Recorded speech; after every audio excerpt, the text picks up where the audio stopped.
ದೇಶದ 3 ರಾಜ್ಯಗಳಾದ ಪಶ್ಚಿಮ ಬಂಗಾಳ, ಅಸ್ಸಾಂ ಮತ್ತು ಪುದುಚೇರಿಯಲ್ಲಿ ಭಾರತೀಯ ಜನತಾ ಪಾರ್ಟಿ ಅಖಂಡ ಜಯಭೇರಿಯನ್ನ ಬಾರಿಸುವುದು ಮಾನ್ವಿ ಪಟ್ಟಣದ ಕಾರ್ಯಕರ್ತರಲ್ಲಿ ಹೊಸ ಹುಮ್ಮಸ್ಸನ್ನ ಮೂಡಿಸಿದೆ.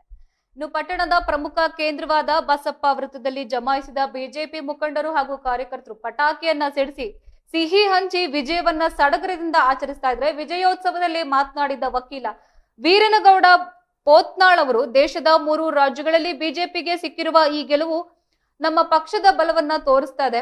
ಇದೇ ಉತ್ಸಾಹವನ್ನ ಮುಂದಿನ ದಿನಗಳಲ್ಲೂ ಕೂಡ ಮುಂದುವರಿಸುತ್ತೇವೆ. 2028ರ ವಿಧಾನಸಭಾ ಚುನಾವಣೆಯಲ್ಲಿ ರಾಜ್ಯದಲ್ಲಿ ಕಮಲದ ಸರ್ಕಾರ ಅಧಿಕಾರಕ್ಕೆ ಬರೋದು ಖಚಿತ.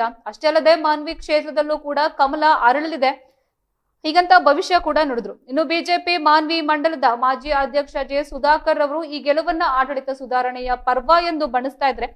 ಪ್ರಧಾನಿ ನರೇಂದ್ರ ಮೋದಿ ಅವರ ಅಭಿವೃದ್ಧಿಯ ಪರ ಆಡಳಿತ ಮತ್ತು ಆಡಳಿತ ಸುಧಾರಣೆಗಳನ್ನ ಮೆಚ್ಚಿ ಜನರು ಬಿಜೆಪಿಯನ್ನ ಕೈ ಹಿಡಿತಾ ಇದ್ದಾರೆ. ಈ ಫಲಿತಾಂಶ ದೇಶದ ರಾಜಕೀಯ ದಿಕ್ಕನ್ನೇ ಬದಲಿಸೋ ಶಕ್ತಿ ಹೊಂದಿದೆ ಎಂದು ತಿಳಿಸಿದರು.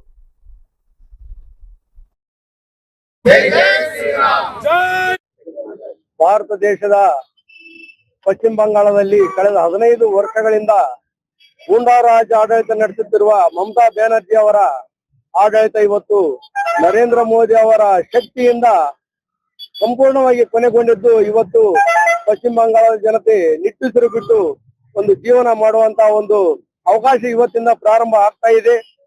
ಪಶ್ಚಿಮ ಬಂಗಾಳದ ಮುಖ್ಯಮಂತ್ರಿ ಆಗಿದ್ದ ಮಮತಾ ಬ್ಯಾನರ್ಜಿ ಅವರು ದೀದಿ ಎಂದೇ ಪ್ರಖ್ಯಾತರಾಗಿ ಈಗ ದಾದಿ ಎಂದು ಮೂಲೆ ಗುಂಪು ಸೇರಿದ್ದಾರೆ. ಅವರಿಂದ ಈ ದೇಶದ ರಕ್ಷಣೆ, ಈ ದೇಶದ ಜನತೆ ರಕ್ಷಣೆ ಎಂದೆಂದೂ ಸಾಧ್ಯವಿಲ್ಲ ಎಂದು ಆ ಪಶ್ಚಿಮ ಬಂಗಾಳದ ಜನತೆ ಮನಗಂಡು ನಮ್ಮ ನೆಚ್ಚಿನ ಪ್ರಧಾನಿಗಳು, ಈ ದೇಶದ ನೆಚ್ಚಿನ ಪ್ರಧಾನ ಮಂತ್ರಿಗಳು ಮತ್ತು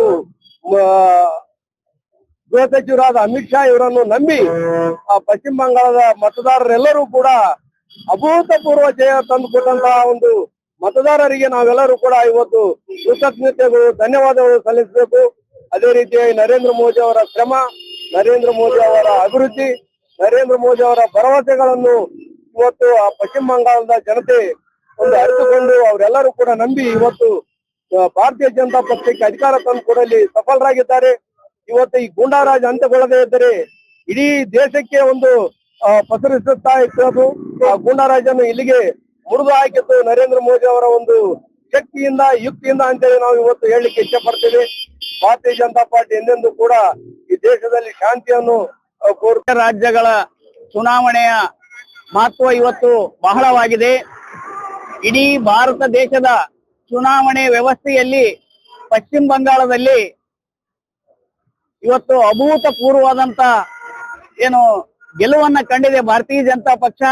ಅಲ್ಲಿ ಶ್ರೀ ನರೇಂದ್ರ ಮೋದಿಜಿ ಅವರ ಹಾಗೂ ಅಮಿತ್ ಶಾ ಅವರ ಹಾಗೂ ಸಾಮಾನ್ಯ ಕಾರ್ಯಕರ್ತರಿಂದ ಹಿಡಿದು ಈ ಸ್ವಯಂ ಸೇವಕ ಸಂಘದವರಿಗೆ ಅಂದ್ರೆ RSS ಅವರು ಕೂಡ ಇದರಲ್ಲಿ ತಳಮಟ್ಟದಿಂದ ಈ ಶ್ರಮ ವಹಿಸಿದ್ದಕ್ಕೆ ಇವತ್ತು ಪಶ್ಚಿಮ ಬಂಗಾಳದಲ್ಲಿ ಭಾರತೀಯ ಜನತಾ ಪಾರ್ಟಿಯ ಬಾವುಟವನ್ನ ಹಾರಲಿಕ್ಕೆ ಎಲ್ಲ ಮತದಾರರ ಮತ್ತು ಕಾರ್ಯಕರ್ತರ ಒಂದು ಅಭಿಮಾನದಿಂದ ಇವತ್ತು ಅಲ್ಲಿ ನಮ್ಮ ಪಕ್ಷ ಅಧಿಕಾರಕ್ಕೆ ಬರ್ತಾ ಇದೆ.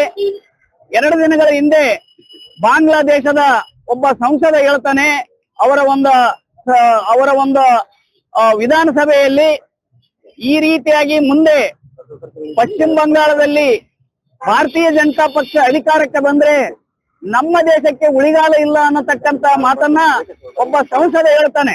ಅಂದ್ರೆ ಇನ್ನ ರಿಸಲ್ಟ್ ಬಂದಿದ್ದಿಲ್ಲ. ಅಂದ್ರೆ ಇಡೀ ಜಗತ್ತಿನಲ್ಲಿ ನರೇಂದ್ರ ಮೋದಿಜಿಯವರ ಒಂದು ಸಾಧನೆ ಬಗ್ಗೆ ಎಲ್ಲಾ ದೇಶಗಳು ಕೂಡ ಗೌರವವನ್ನ ಕೊಡ್ಲಿಕ್ಕೆ ಇಷ್ಟಪಡ್ತಾ ಇದ್ದಾವೆ.